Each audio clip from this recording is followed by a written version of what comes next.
Korupsi honor kader kebon 500 juta, mantan bendahara masuk penjara. Seorang pegawai negeri sipil di Kabupaten Tuban, ditetapkan sebagai tersangka atas kasus korupsi honor kader, di lingkungan Dinas Pemberdayaan Masyarakat dan Keluarga Berencana setempat. PNS perempuan yang sebelumnya menjabat sebagai bendahara ini, langsung ditahan dan dititipkan di Lapas Tuban, HIP 37 tahun, pegawai negeri sipil, mantan bendahara di lingkungan Dinas Pemberdayaan Masyarakat dan Keluarga Berencana, Kabupaten Tuban, ditetapkan sebagai tersangka oleh Kejaksaan Negeri Tuban.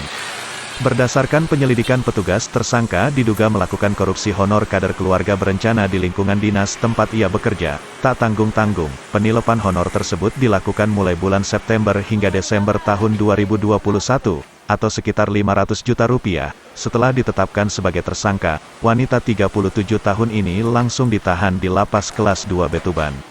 Sebelumnya, Kejari Tuban menerima laporan korupsi honor kader kebon di akhir Februari dan Maret dari masyarakat. Petugas kemudian melakukan penyidikan dan penyelidikan secara maraton, untuk menghindari tersangka kabur dan hilangnya barang bukti, hingga pelaku HIP ditetapkan tersangka.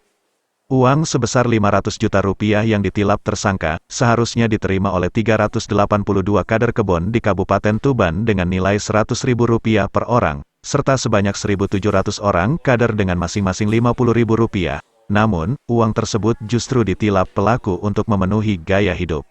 Akibat perbuatannya, tersangka HIP yang kini menjabat sebagai staf PNS Dinas Tenaga Kerja Tuban, terjerat Undang-Undang Tindak Pidana Korupsi dengan ancaman hukuman 20 tahun penjara. Sementara terkait kasus ini, pihak kejaksaan mengaku tidak menutup kemungkinan akan ada pelaku lain. Dari Tuban, Jawa Timur, Ali Yanto RTV melaporkan.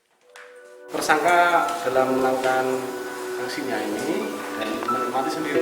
Itu awalnya kita dapat informasi masyarakat, kemudian kita dari tim tindak pidana khusus melakukan penyelidikan, kemudian karena udah ada indikasi di tingkat penyidikan, kita secara maraton, secara intensif tim tindak pidana khusus, kemudian melakukan pemeriksaan, sudah memenuhi alat bukti ya kan, kemudian menetapkan mantan bendahara dari Dinas Pemberdayaan Masyarakat Desa dan KB tersebut.